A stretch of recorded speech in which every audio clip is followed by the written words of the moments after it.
Students, I hope you all are fine. You are watching Ashar Hashmi Academy. आप इस सवाल को बड़े गौर से देखिएगा. If the polynomial exactly divisible by, आपको याद आया पिछली वीडियो हमने क्या कहा था आपको कि डिविजिबल बाय का, डिवाइडेड बाय का या फैक्टर ऑफ का लफ्ज आ गया या डिवाइड का साइन आ गया या उससे कोई रिमाइंडर पूछा या कोई भी चीज पूछी तो आप समझ जाए कि वहां पर रिमाइंडर थ्योरम लगेगा. आप जरा गौर से देख लें कि इसको शॉर्टकट में लगाने का क्या तरीका है. एक चीज और देखिएगा, पहले तो मैं काम ही करूंगा कि इसको ऐसे लिख दूंगा.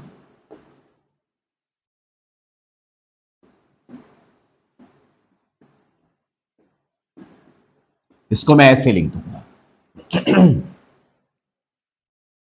ठीक है. अब आप इसमें एक बड़ी खास बात देखिएगा कि डिविजिबल बाय के बाद, डिवाइडेड बाय के बाद या फैक्टर ऑफ से पहले जो भी चीज लिखी जाती है उसी को टेक किया जाता है.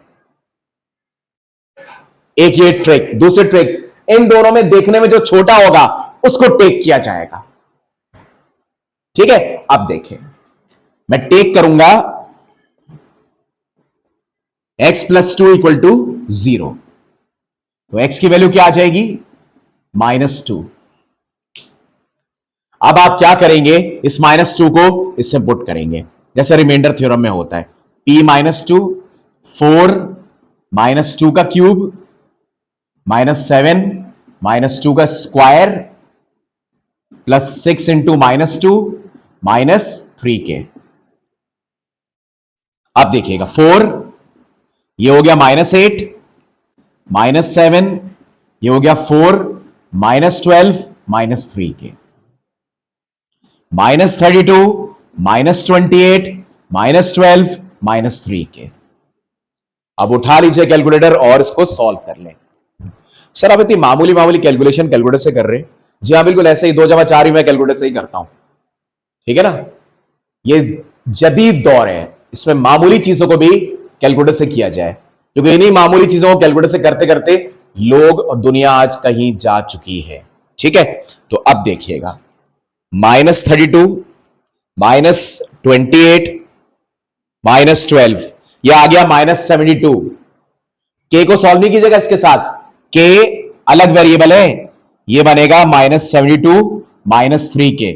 याद रखिएगा, जब वो के या किसी चीज की वैल्यू मालूम करने को बोले तो एक बात याद रखिएगा कि, और वो कह देंगे जी ये इससे डिविजिबल है, तो आप खुद ब खुद ये हिस्सा रिमाइंडर 0 पुट कर देंगे.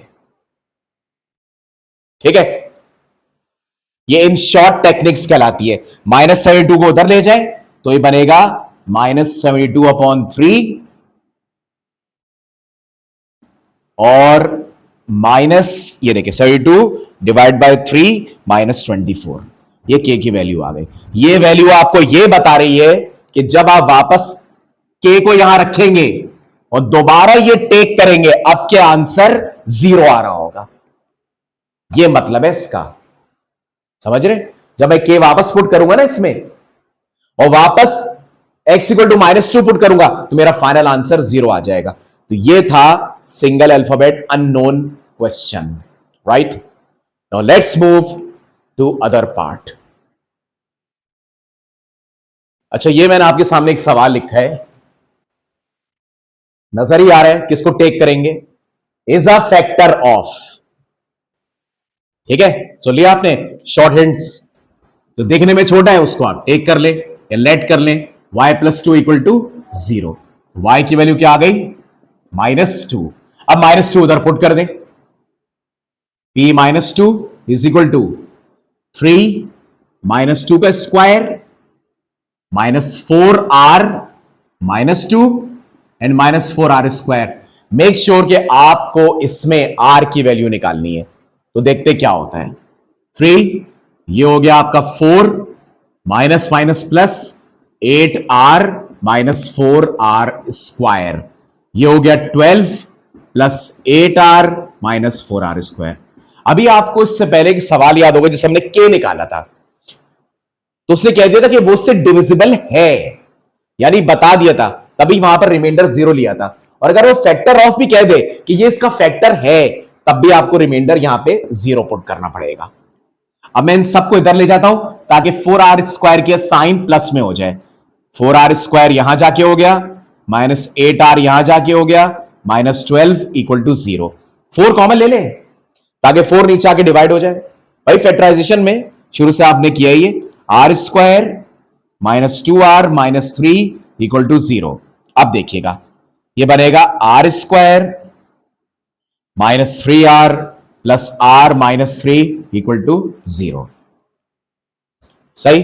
अब मैं r यहां से कॉमन लेता हूं, यह आ जाएगा r -3। इधर से 1 कॉमन लेता हूं, यह आ जाएगा r -3 इक्वल टू 0। देख ले, r -3 will be common and r + 1 बाकी बचा इक्वल टू 0।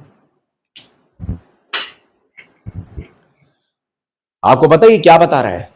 ये बता रहा है कि इन दोनों का प्रोडक्ट 0 है। ठीक है, या तो ये 0 है क्योंकि ये से मल्टीप्लाई होकर 0 लाएगा, या ये 0 है कि ये से मल्टीप्लाई करके 0 लाएगा, वरना दोनों 0 हैं। तो अब दोनों को 0 ले लेते हैं। r -3 equal to 0 and r + 1 equal to 0। तो ये बन गया r equal to 3 and r is equal to -1। जब आप इन दोनों r को इसमें पुट करेंगे और अब -2 रखेंगे तो फाइनल आंसर 0 आ रहा होगा। तो ये था सिंगल अल्फाबेट क्वेश्चन जो हमने आपके सामने डिफाइन किया। इसके बाद हम एक या दो डबल अल्फाबेट क्वेश्चंस करेंगे जिसमें साइमल्टेनियस का रूल इन्वॉल्व होगा। ठीक है ना? और फिर इसके बाद आखिर में फैक्टर थ्योरम आएगा, then the chapter will be finished. Factorisation. Video अच्छी लगे तो लाइक एंड सब्सक्राइब जरूर कीजिएगा। अल्लाह हाफिज।